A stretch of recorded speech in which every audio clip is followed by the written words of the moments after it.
남자가 척을 두는 것이 무슨 잘못이냐? 무엇이 문제란 말이냐?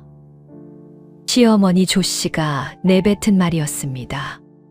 며느리 소화가 첩을 들이겠다는 서방님의 선언에 맞섰을 때 시아버지는 고개를 돌렸고 시어머니는 그게 뭐가 잘못이라 하였으니 편을 들어주는 이는 단 한 사람도 없었습니다.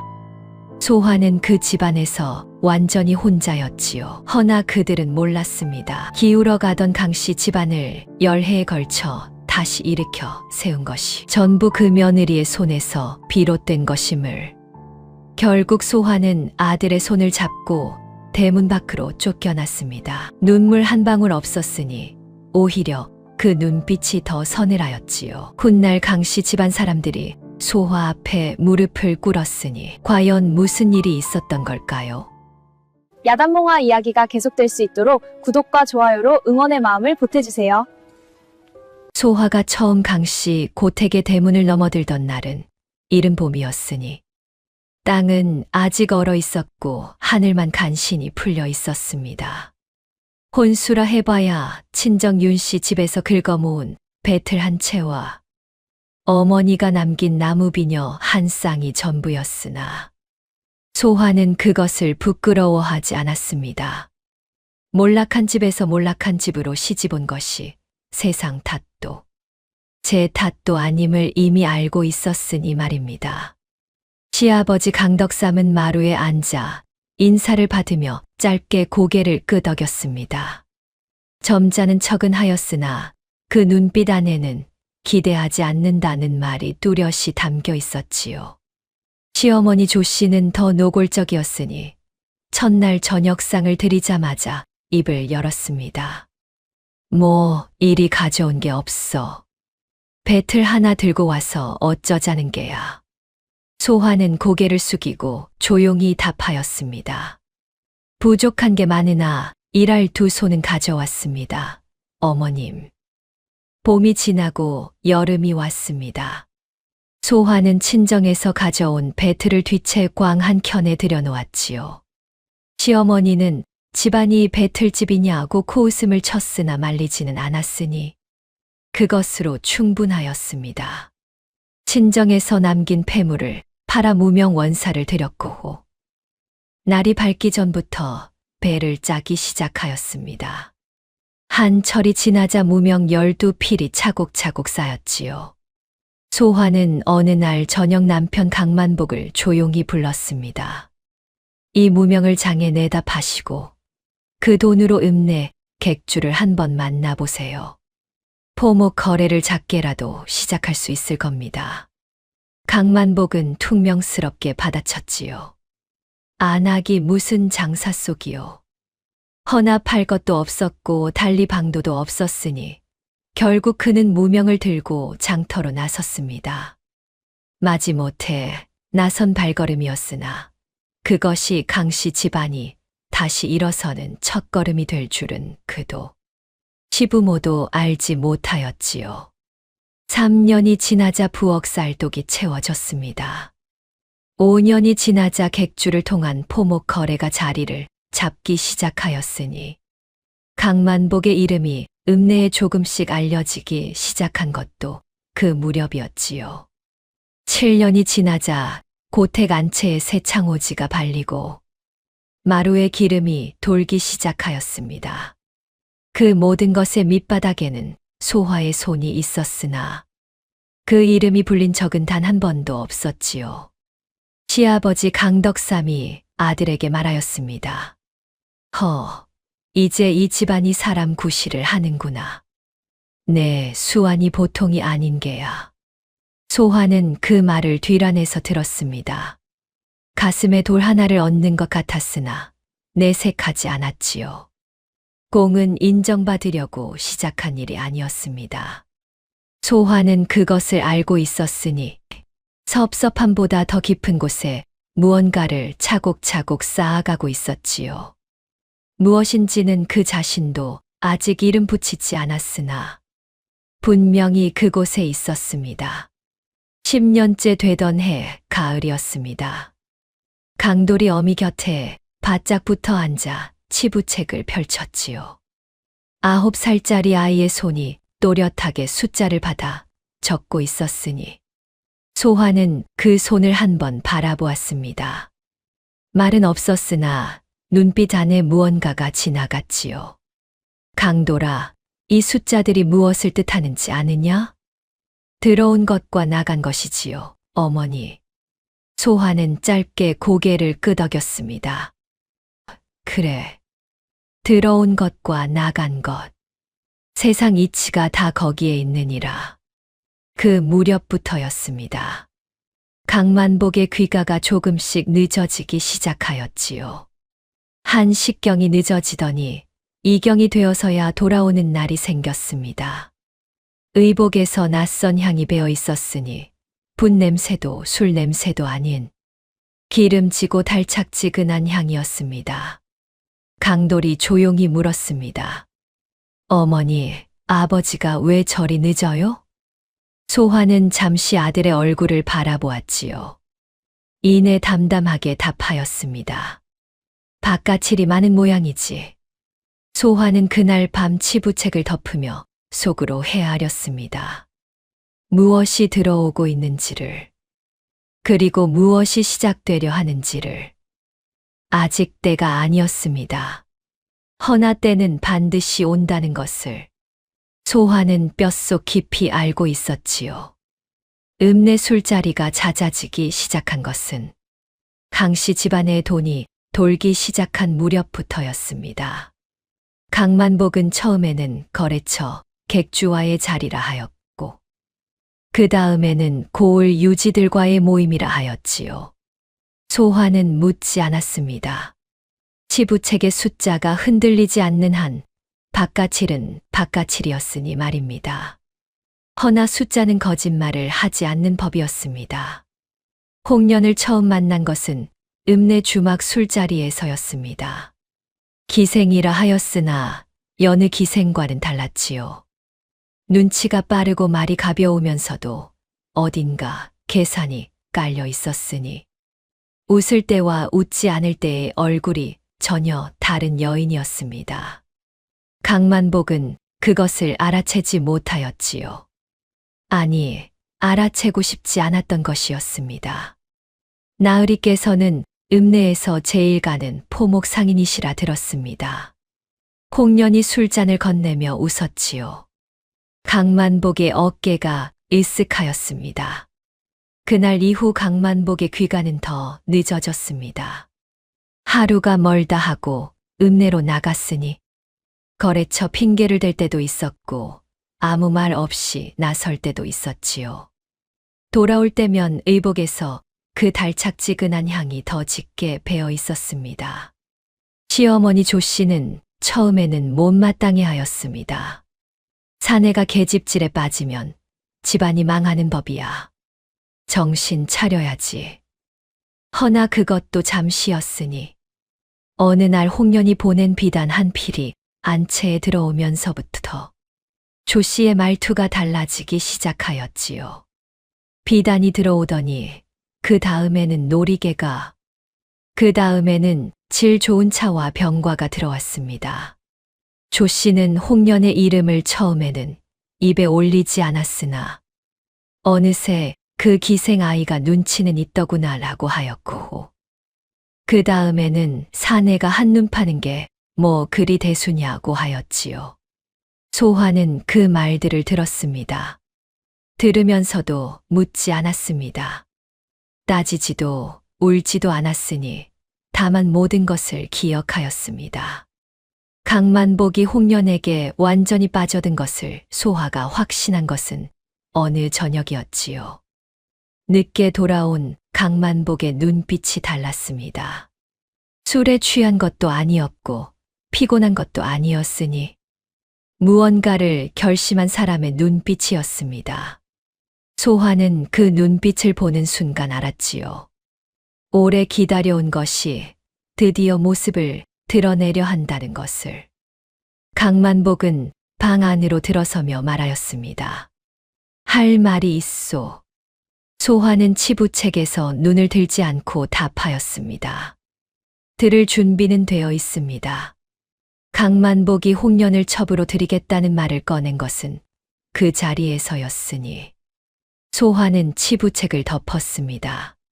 천천히 소리 없이 덮었지요. 그리고 처음으로 서방의 얼굴을 정면으로 바라보았습니다. 그 여인이 무엇을 원하는지 아십니까? 강만복은 눈을 피하며 답하였지요. 무슨 소리요? 내가 좋아서 하는 일이요. 소화는 더 말하지 않았습니다. 말로 막을 수 있는 일이 아님을 이미 알고 있었으니 말입니다. 그날 밤 강돌이 어미 곁으로 왔습니다. 무슨 말을 들은 것인지 9살짜리 아이의 눈빛이 평소와 달리 무거웠지요. 소화는 아이의 머리를 한번 쓸어주고 말하였습니다. 어서 자거라. 어머니는요? 어미는 아직 할 일이 있다. 강돌은 더 묻지 않았지요. 어미를 닮아 눈치가 빠른 아이였으니 지금은 묻는 때가 아님을 알고 있었습니다. 강만복이 홍련을 첩으로 들이겠다고 공식으로 선언한 것은 시부모가 모두 앉은 자리에서였습니다. 시아버지 강덕삼은 잠시 수염을 쓸었지요.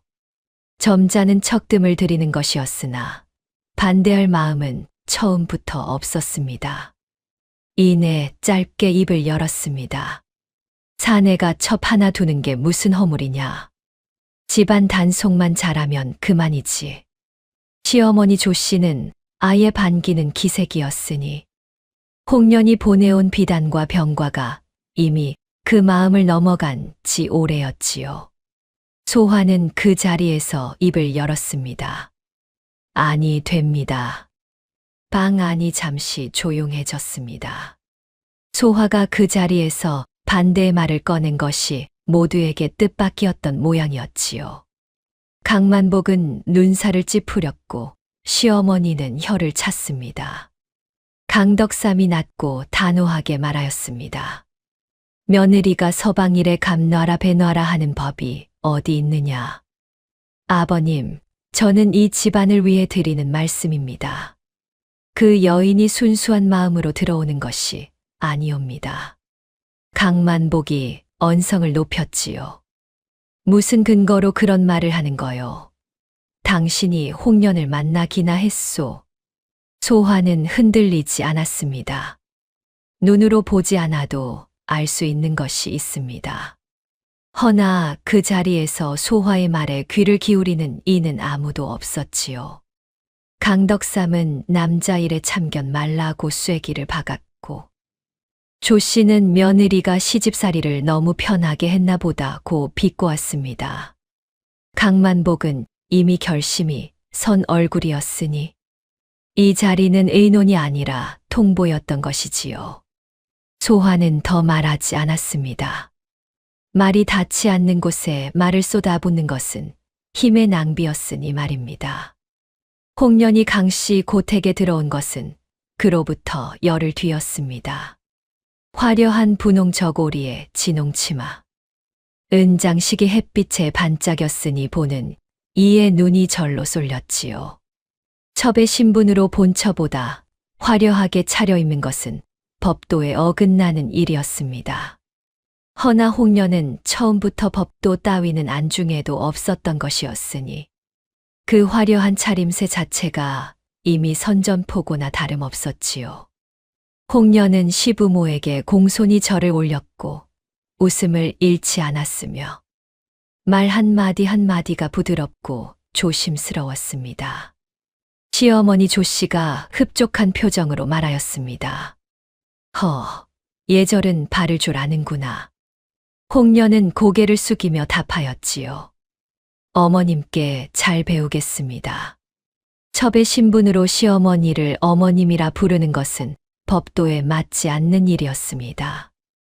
허나 홍련은 거리낌이 없었으니 조 씨의 환심을 사기 위해서라면 격식 따위는 아무것도 아니었던 것이지요.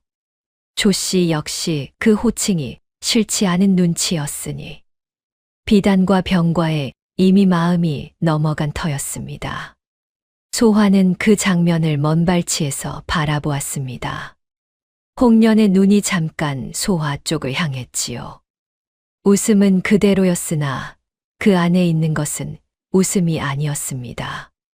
홍련이 강씨 고택의 자리를 잡은 뒤로 안채의 공기가 달라졌습니다.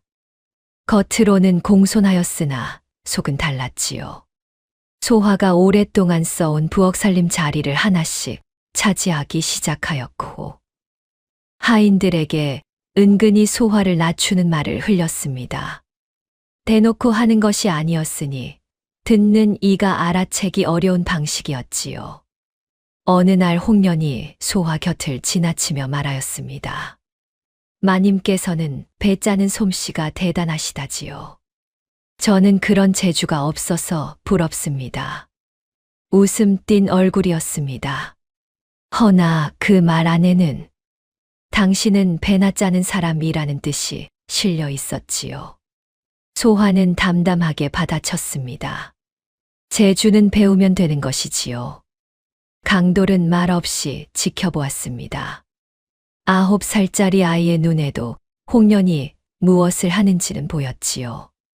하루는 어미 곁에 앉아 조용히 물었습니다. 어머니, 저 사람은 왜 저러는 거예요? 소화는 잠시 아들의 얼굴을 바라보았습니다. 욕심이 있는 사람은 늘 저러느니라. 그럼 어머니는요? 욕심이 없으세요? 소화는 짧게 웃었습니다. 오랜만에 짓는 웃음이었지요. 어미는 욕심이 없는 게 아니라 때를 기다리는 것이다. 홍련은 날이 갈수록 대담해졌습니다. 처음에는 살림에 끼어드는 정도였으나 어느새 강만복에게 소화에 대한 말을 흘리기 시작하였지요. 강만복이 장부를 들여다볼 때면 홍련이 곁에 앉아 속삭였습니다. 마님이 혼자 치부책을 쥐고 계시니 나으리께서 모르는 돈이 있을 수도 있지요. 터무니없는 말이었습니다. 허나 강만복의 눈빛이 조금씩 달라지기 시작하였으니 홍련의 말이 조금씩 뿌리를 내리고 있었던 것이지요. 소화는 그것을 알았습니다. 그러나 아직은 때가 아니었습니다. 홍련이 강씨 고택에 들어온 지 한 달이 채 지나지 않았을 무렵이었습니다.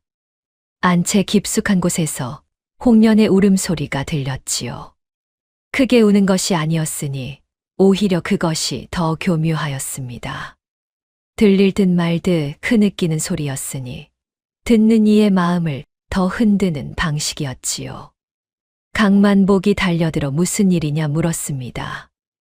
홍련은 눈물을 훔치며 답하였지요. 아무것도 아닙니다.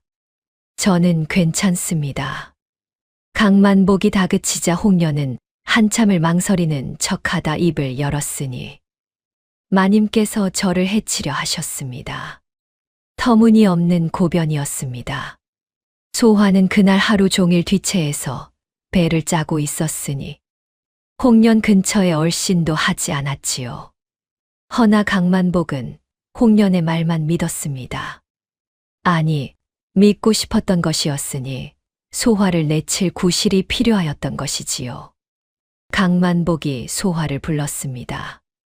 목소리가 이미 굳어 있었지요. 홍련을 해치려 했다는 게 사실이요? 소화는 조용히 답하였습니다. 하지 않은 일입니다. 홍련이 거짓말을 할 사람이요? 거짓말을 하는 사람은 따로 있지요. 강만복은 소화의 말을 전혀 듣지 않았습니다. 시아버지 강덕삼은 이번에도 고개를 돌렸고 시어머니 조씨는 홍련 편에 서서 거들었지요. 며느리가 첩을 시기하다 못해 해코지까지 하려 했다니 이 집안 망신이 따로 없구나. 소화는 그 말을 듣고 시어머니를 바라보았습니다. 10년이었지요. 10년을 이 집안을 위해 손이 닳도록 일하였건만 돌아온 것은 이것이었습니다. 허나 소화는 무릎을 꿇지 않았습니다. 억울하다고 외치지도 않았지요. 강만복이 마침내 입을 열었습니다. 나가시오. 짧은 한마디였습니다. 10년을 함께 버텨온 서방이 내뱉은 말이 고작 그것이었지요. 소화는 눈 한 번 깜빡이지 않고 물었습니다. 강돌이는요? 강만복은 잠시 말이 막혔습니다. 홍련이 그 틈을 놓치지 않고 강만복의 소매를 잡아당기며 귓속말을 하였지요. 강만복이 이내 굳은 얼굴로 답하였습니다. 데려가시오. 홍련의 입가에 아주 잠깐 웃음이 스쳤습니다. 소화만이 그것을 보았지요. 소화는 방으로 돌아와 보따리를 쌌습니다. 많지 않았습니다. 입던 옷 몇 벌과 강돌의 것, 그리고 치부책 한 권이었지요. 10년을 이 집안에 쏟아부었으나 손에 쥔 것은 그것이 전부였으니 오히려 그것이 이 집안의 본색을 가장 잘 보여주는 것이었습니다. 강돌이 어미 곁에 서서 보따리를 함께 들었습니다. 아무것도 묻지 않았지요. 다만 말없이 어미의 손을 꼭 쥐었습니다. 대문을 향해 걷는 길이었습니다. 하인들이 먼 발치에서 바라보았으나 아무도 나서지 않았지요. 시어머니는 안채 문을 닫아버렸고 시아버지는 보이지 않았습니다. 강만복은 마루 끝에 서서 등을 돌리고 있었지요. 홍련만이 행랑채 그늘 아래 서서 소화를 바라보고 있었습니다. 웃지도 않았고 말도 없었으나 그 눈빛만으로 알 수 있었지요. 소화는 그 눈빛을 똑바로 받아냈습니다. 피하지 않은 채 똑바로 대문 앞에 섰습니다. 소화는 멈춰서 뒤를 한번 돌아보았습니다. 기와 지붕이 하늘을 가르고 목조 기둥이 단단히 서 있었으니 10년을 버텨온 집이었지요. 소화의 손으로 일으켜 세운 집이었으나 이 집을 떠나는 것은 소화 본인이 되었으니 눈물은 없었습니다. 소화는 조용히 입을 열었지요. 반드시 돌아오마. 이 꼴로는 끝낼 수 없다. 강돌이 어미의 손을 더 꽉 쥐었습니다. 소화는 아들을 내려다보지 않고 그저 앞만 보았습니다. 그리고 걸었습니다. 소화의 오라버니 윤봉길의 집은 강씨 고택과 비교할 수 없을 만큼 작고 허름한 곳이었습니다. 흙벽의 초가지붕, 마루도 좁았으니 식구들이 모여 앉으면 발 디딜 틈이 없었지요. 허나 윤봉길은 누이가 아들을 데리고 나타났을 때 아무것도 묻지 않았습니다. 그저 대문을 활짝 열고 말하였지요. 들어와라. 오느라 욕봤다. 소화는 그 말에 처음으로 눈이 뜨거워졌습니다. 허나 끝내 눈물을 흘리지는 않았지요. 그날 밤 윤봉길이 작은 돈 보따리를 내밀었습니다. 많지 않다. 허나 없는 것보다는 낫겠지. 소화는 두 손으로 받았지요. 고맙다는 말을 길게 늘어놓지 않았습니다. 반드시 갚겠습니다, 오라버니. 윤봉길은 손을 저으면서 말했지요. 갚는다는 말은 입에 담지도 마라. 내가 잘 되는 것이 갚는 것이야.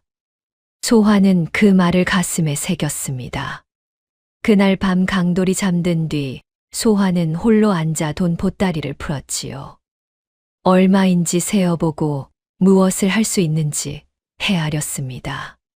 한숨도 자지 않은 밤이었으나 눈빛은 오히려 새벽녘에 더 또렷해졌으니 장터에 처음 나선 것은 그로부터 사흘 뒤였습니다. 무명 원사를 조금 들여 직접 짜기 시작하였지요. 강씨 고택에서 쓰던 배틀은 두고 왔으나 오라버니 집광에 낡은 배틀 하나가 있었으니 삐걱거리는 소리가 났으나 쓸 수는 있었지요.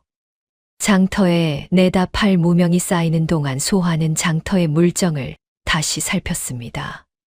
어느 전이 잘 되고 어느 물건이 귀하며 어느 객주가 믿을 만한지를 눈에 담았지요. 10년 전 처음 장사길을 열 때와 달랐으니 이번에는 밑바닥부터 혼자 치고 올라가야 하는 터였습니다. 강돌은 어미 곁을 떠나지 않았습니다. 장터에 나설 때면 짐을 들었고 집에 돌아오면 치부책을 폈지요. 9살짜리 아이가 해낼 수 있는 일이 아닌 것 같았으나 강돌은 해냈습니다. 아니, 해내는 것이 당연하다는 듯 묵묵히 하였지요. 어느 저녁 소화가 강돌에게 말하였습니다. 강돌아. 예, 어머니. 내 어미가 약해서 쫓겨난 게 아니다. 때를 못 만난 것이다. 그 때를 우리가 만들 것이야.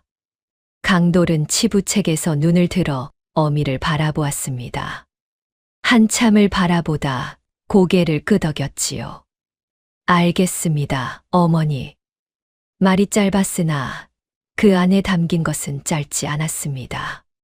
장사는 처음에는 더뎠습니다. 미천이 작았으니 한 번에 드릴 수 있는 원사의 양도 적었고 팔 수 있는 무명의 수도 많지 않았지요.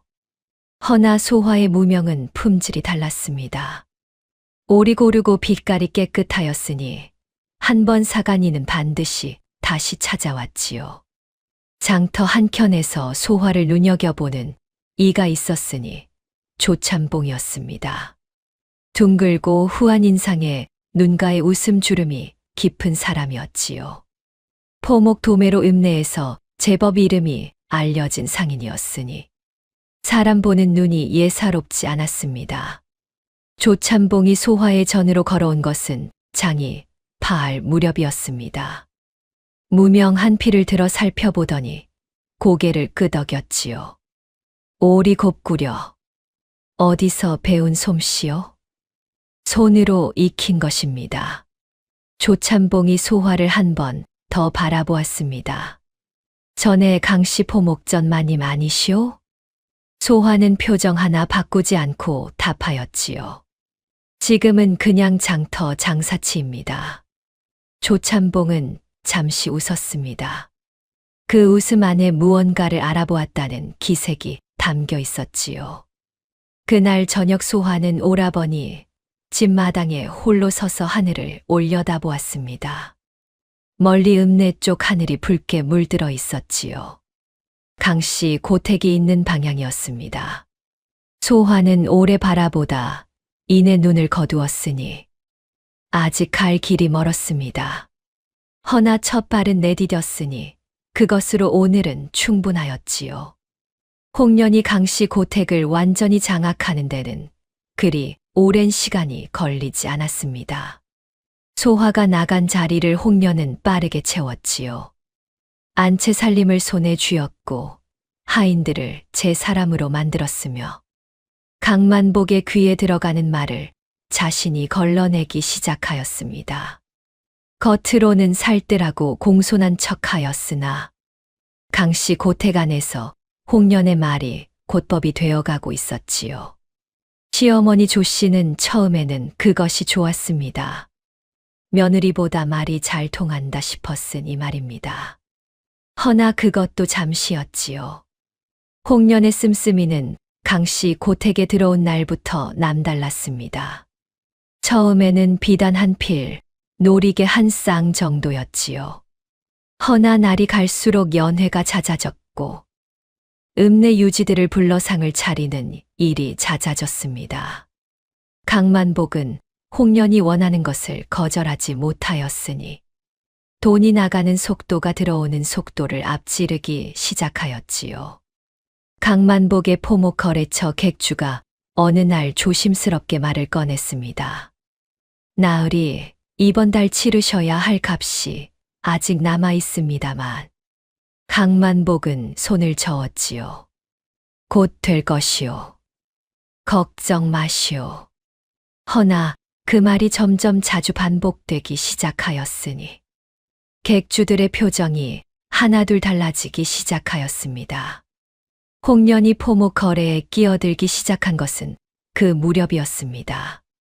처음에는 거래처 객주들과의 자리에 얼굴을 내밀더니 어느새 강만복 대신 흥정을 하겠다고 나섰지요. 강만복은 홍련이 하자는 대로 두었습니다. 허나 홍련의 흥정 방식은 소화와 달랐으니 눈앞의 이익만 쫓고 신의를 가볍게 여겼지요.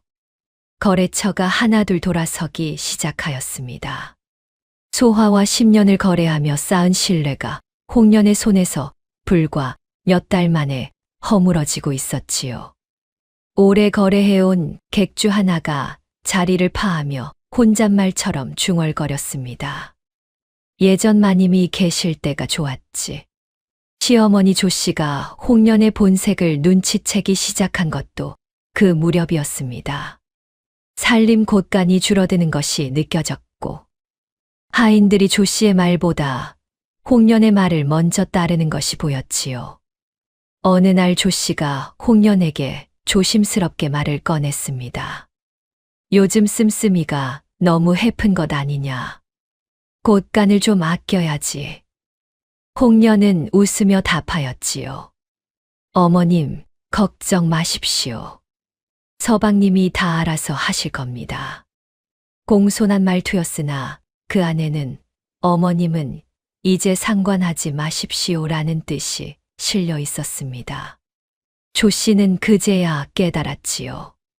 이미 이 집안에서 자신의 발언권이 없어진 것을 말입니다.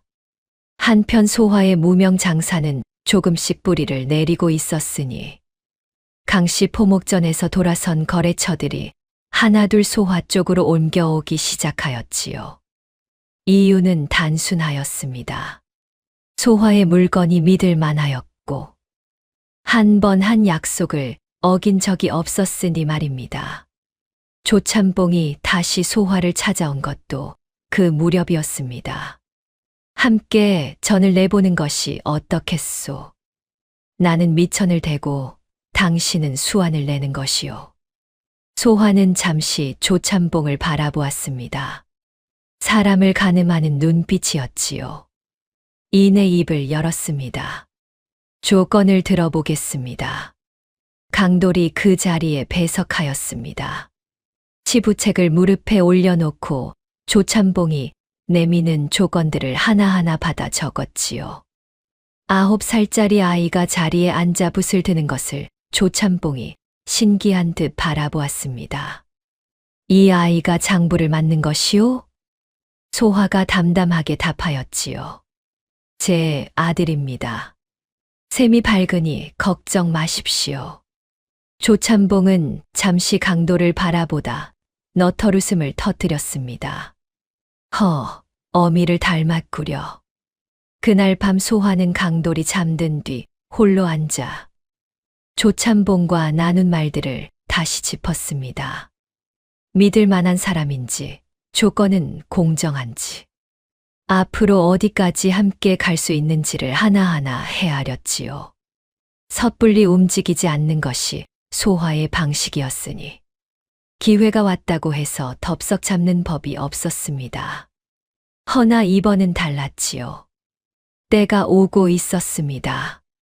소화는 그것을 느끼고 있었으니 오랫동안 기다려온 것이 드디어 움직이기 시작하는 것이었습니다. 조참봉과 함께 전을 낸 것은 이른 봄이었습니다. 장터 한 켠의 작은 칸이었으나 소화에게는 충분하였지요. 처음부터 크게 버릴 생각이 없었으니 단단하게 쌓아 올리는 것이 소화의 방식이었습니다. 조참봉은 미천을 댔고 소화는 물건을 골랐지요. 어느 원사가 오리 곱고 어느 산지의 무명이 빛깔이 좋으며 어느 객주가 믿을 만한지를 소화는 이미 10년의 경험으로 손바닥 보듯 알고 있었습니다.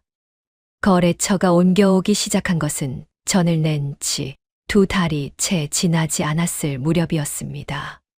강씨 포목전에서 마음이 돌아선 객주들이 소문을 듣고 하나둘 소화를 찾아왔지요. 그들이 돌아온 이유는 단순하였으니 소화의 물건이 믿을 만하였고 한 번 정한 값을 번복한 적이 없었기 때문이었습니다. 장사에서 신의가 얼마나 큰 미천인지를 그들은 이미 강씨 포목전에서 뼈저리게 겪은 터였지요. 어느 객주가 소화 앞에 앉아 말하였습니다. 예전에 나으리 댁과 거래할 때 마님이 직접 치부책을 쥐고 계셨지요. 그때가 제일 믿음직하였습니다. 소화는 담담하게 답하였습니다. 이번에도 치부책은 제가 쥐고 있습니다. 조참봉은 소화가 거래처를 끌어오는 속도를 보며 눈을 둥그렇게 떴습니다. 이 속도면 올 안으로 읍내에서 자리를 잡겠구려. 소화는 고개를 저었지요. 자리를 잡는 것으로는 부족합니다. 조참봉이 되물었습니다. 그러면 어디까지 보고 계신 것이오? 소화는 잠시 말이 없었습니다. 이내 조용히 답하였지요. 읍내에서 가장 큰 포목전입니다. 조참봉은 한동안 소화를 바라보았습니다. 웃음이 나왔지요. 허황된 말이 아니라는 것을 그는 알고 있었으니 말입니다. 강돌은 그 사이 훌쩍 자라 있었습니다. 10살이 되자 치부책을 도맡아 정리하는 것은 물론이거니와 거래처 객주들의 이름과 거래 조건을 모두 머릿속에 꿰고 있었지요. 조참봉이 어느 날 강돌에게 물었습니다. 이번 달 외상값이 아직 남은 곳이 어디냐? 강돌은 치부책을 펼치지도 않고 답하였습니다. 박객주 댁 2냥, 최객주 댁 1냥 반, 그리고 읍내 북쪽 김서방 댁 석냥입니다. 조참봉이 너털웃음을 터뜨렸지요. 이 아이가 치부책보다 낫구나. 소화는 그 말을 듣고 아무 말도 하지 않았습니다. 다만 강돌의 등을 한번 바라보았지요. 한편 강만복 측에서 소문을 들은 것은 그 무렵이었습니다. 쫓겨난 전처가 장터에서 전을 내고 거래처를 끌어모으고 있다는 말이 읍내에 돌기 시작하였지요. 강만복은 처음에는 코웃음을 쳤습니다. 혼자서 전을 낸다고 뭘 얼마나 하겠소. 허나 돌아선 거래처의 이름을 하나하나 듣고 나자 표정이 굳었지요. 10년을 함께 거래해온 객주들이었으니 말입니다. 홍련이 그 곁에서 말하였습니다. 신경 쓰실 것 없습니다. 서방님. 그러나 강만복의 눈빛은 이미 흔들리고 있었지요. 소화는 강만복 측의 동향을 이미 알고 있었습니다. 장터는 좁은 곳이었으니 오가는 말이 빠르게 돌았지요. 소화는 그 말들을 듣고도 서두르지 않았습니다. 판을 키우되 흔들리지 않는 것, 그것이 소화가 10년 동안 익힌 방식이었으니 말입니다. 조참봉이 말하였습니다. 강씨 포목전이 요즘 많이 기울었다 하오. 이참에 치고 들어가는 것이 어떻겠소? 소화는 고개를 저었지요. 서두를 것 없습니다. 저쪽은 스스로 무너질 것이니 우리는 그냥 단단히 서 있으면 됩니다. 그날 저녁 소화는 강돌과 나란히 앉아 치부책을 정리하였습니다. 들어온 것과 나간 것, 남은 것과 모자란 것을 하나하나 짚었지요. 숫자들이 조금씩 달라지고 있었습니다. 처음 장터에 나섰을 때와 비교하면 적지 않은 변화였지요. 강돌이 붓을 내려놓으며 조용히 말하였습니다. 어머니, 우리가 이기고 있는 것이지요? 소화는 잠시 아들을 바라보았습니다. 이내 짧게 답하였지요. 아직 멀었다. 그러나 방향은 맞다. 한편 강씨 집안이 빚이 쌓이기 시작한 것은 소화가 쫓겨난 지 2해가 지날 무렵이었습니다.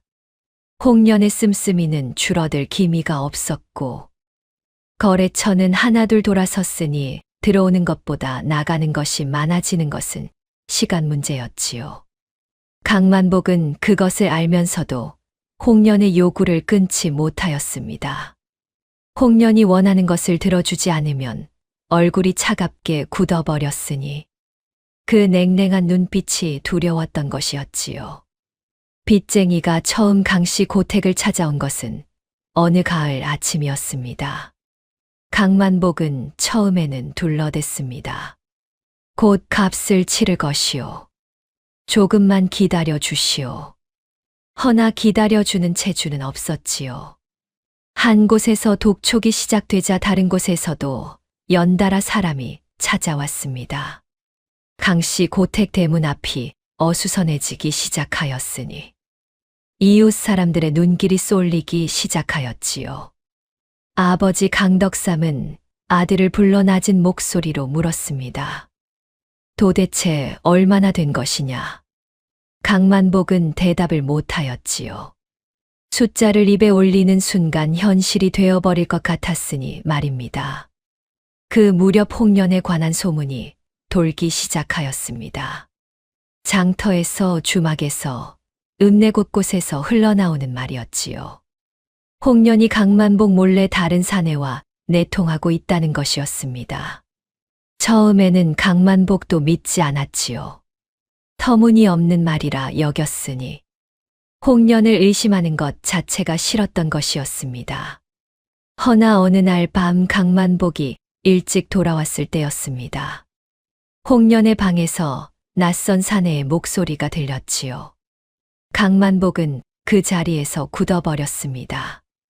강만복이 방문을 열었을 때 홍련은 놀란 기색도 없었습니다. 오히려 차갑게 웃으며 말하였으니 이제 아셨습니까, 서방님? 강만복은 말을 잃었습니다. 분노가 치밀었으나 목소리가 나오지 않았지요. 홍련이 자리에서 일어나며 말하였습니다.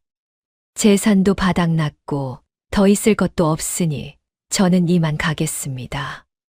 홍련은 그날 밤 보따리를 챙겨 강씨 고택을 나섰습니다. 돌아보지 않았지요.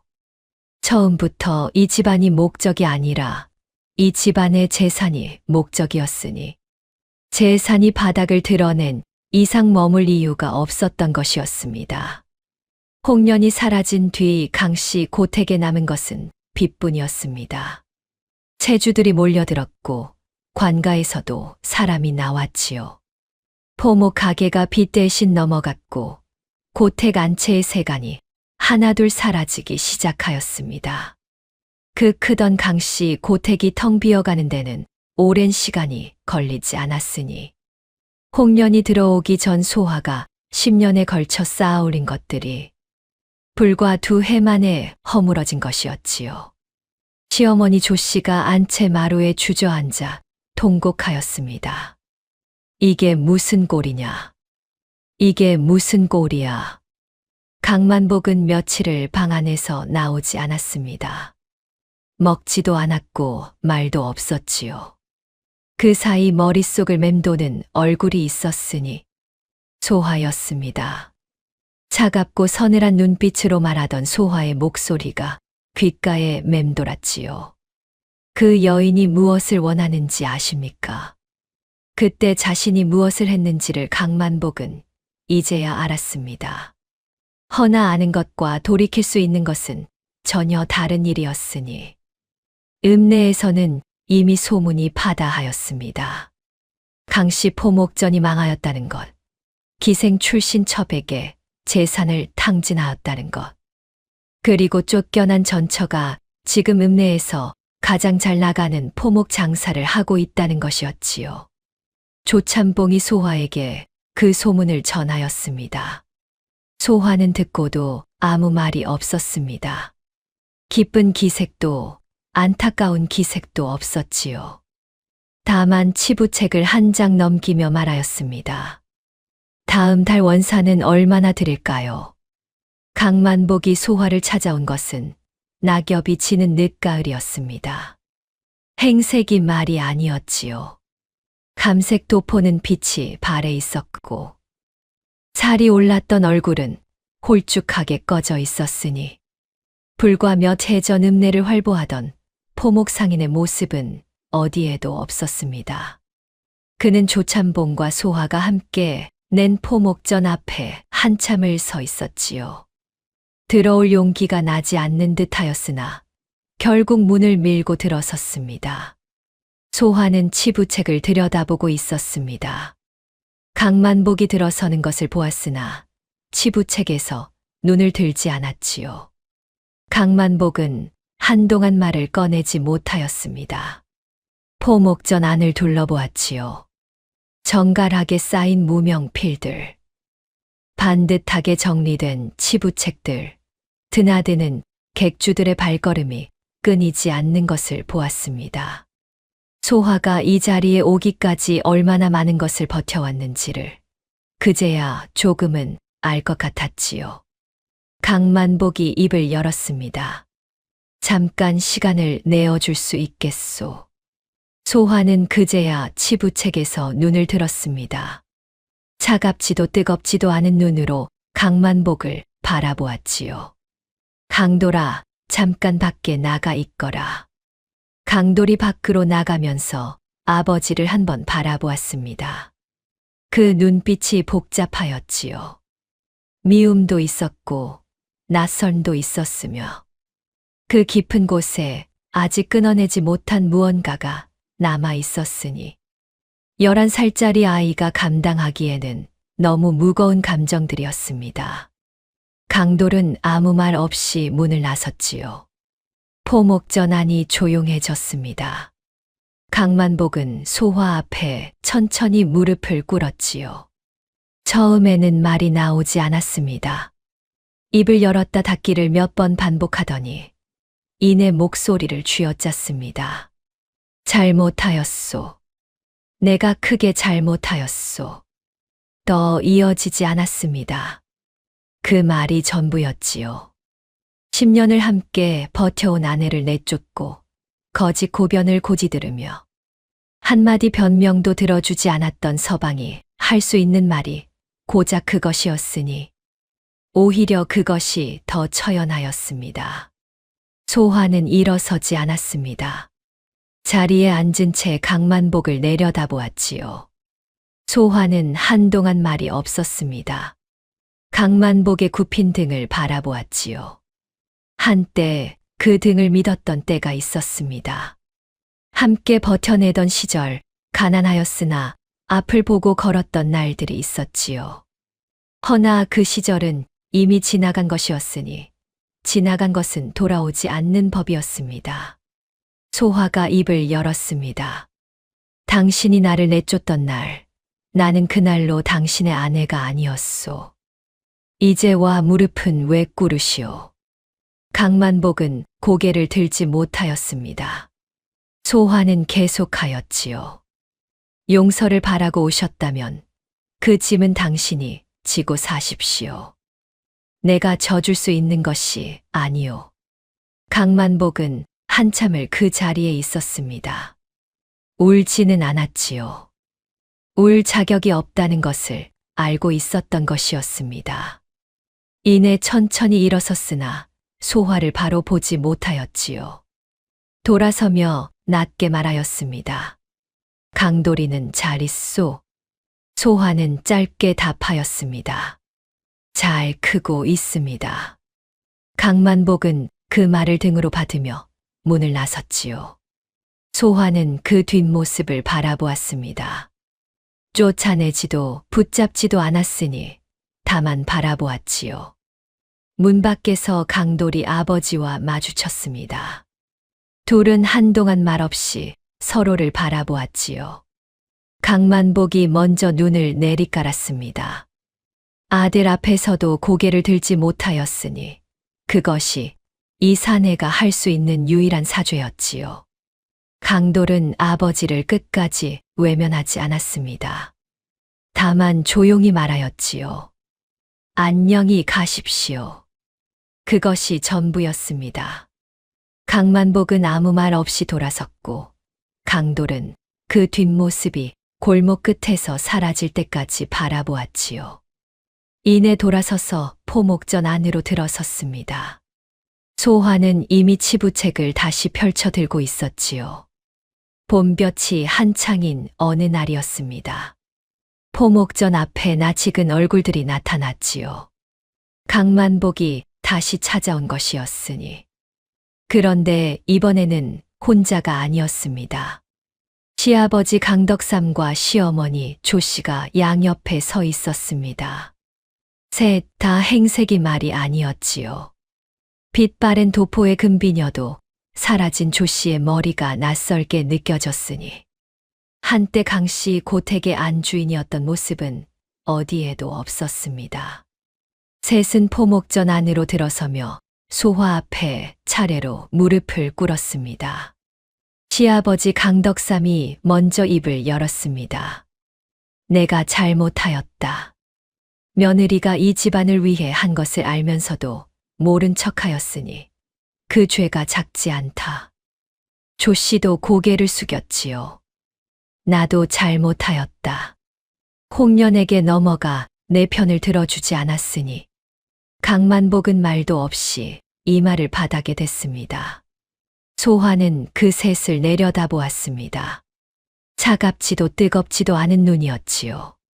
한동안 말이 없었으나 그 침묵이 어떤 말보다 무거웠습니다. 소화가 드디어 입을 열었습니다. 일어나십시오. 셋이 고개를 들었지요. 소화의 목소리가 부드러웠으나 그 안에 단단한 것이 있었습니다. 용서를 받으러 오셨다면 저는 드릴 것이 없습니다. 받아들이는 것도 없습니다. 강만복이 말하였지요. 그래도 한때 한 집안 식구였는데 한 집안 식구였지요. 소화가 받아쳤습니다. 그 식구가 제가 쫓겨날 때 어떻게 하셨는지를 제가 기억하고 있습니다.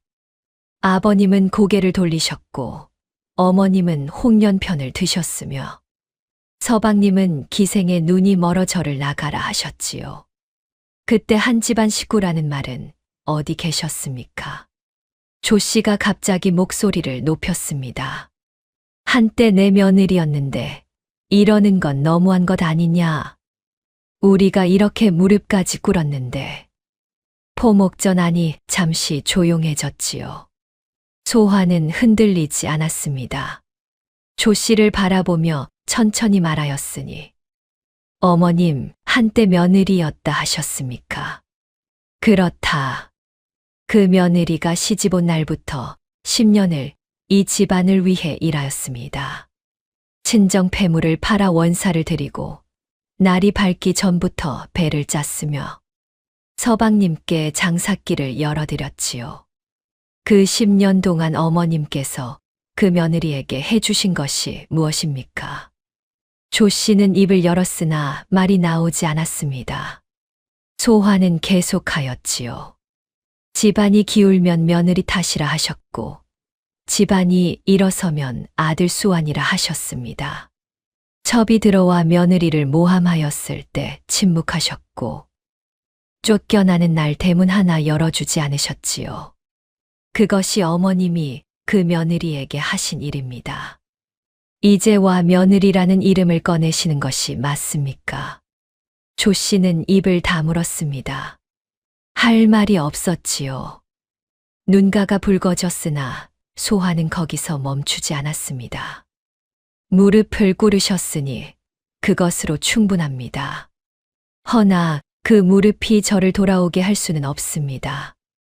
돌아올 자리가 없어진 것이 아니라 돌아올 이유가 없어진 것이니 말입니다. 셋은 오래 있지 못하였습니다. 강덕삼이 지팡이를 짚고 천천히 일어섰지요. 아무 말도 없었습니다. 점잖은 척 평생을 살아온 사람이었으나 이 자리에서 꺼낼 수 있는 말이 없었으니 그 침묵이 오히려 모든 것을 말해주고 있었지요. 조 씨는 씁쓸한 얼굴로 돌아섰습니다. 들어올 때와 나갈 때의 발걸음이 달랐지요. 강만복은 끝까지 소화를 바라보지 못하였습니다. 셋이 포목전 문을 나서며 골목으로 사라지는 것을 소화는 바라보았습니다. 쫓아가지도 부르지도 않았지요. 그들이 골목 끝에서 완전히 사라지자 소화는 돌아서서 치부책을 펼쳤습니다.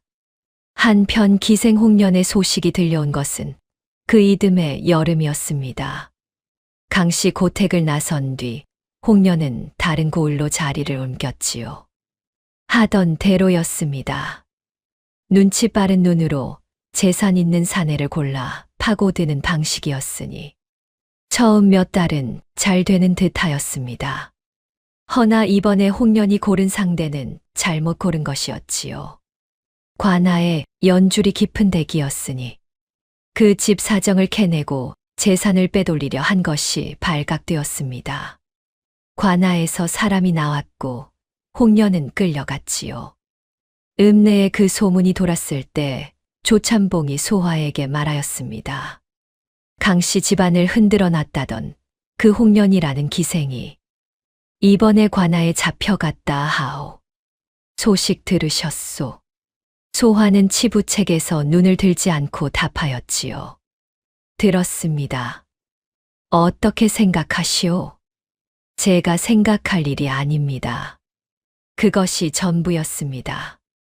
그렇게 조용히 세월이 흘렀습니다. 강돌이 성인이 되었지요. 어미를 빼닮은 짙은 눈썹에 또렷한 눈빛. 허나 키가 크고 어깨가 반듯하게 자란 젊은이였습니다.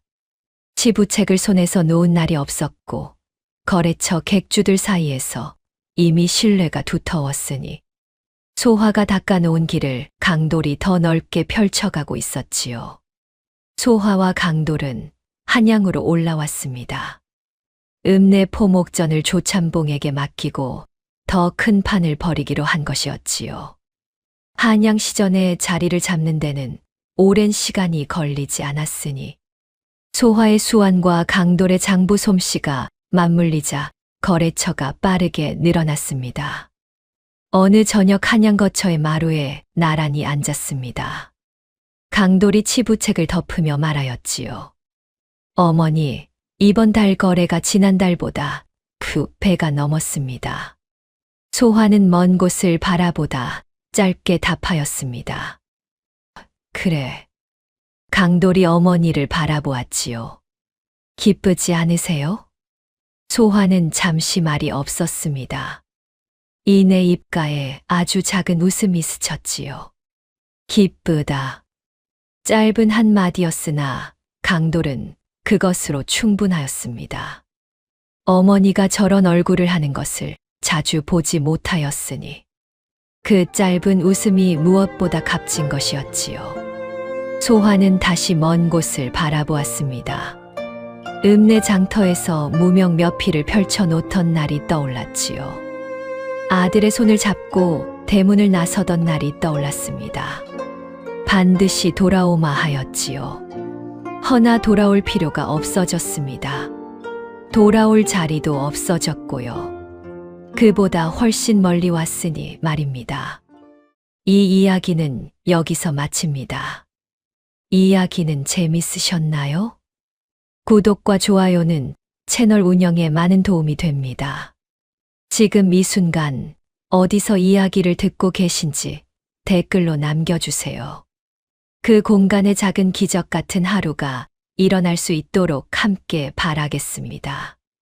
지금까지 시청해 주셔서 진심으로 감사드립니다.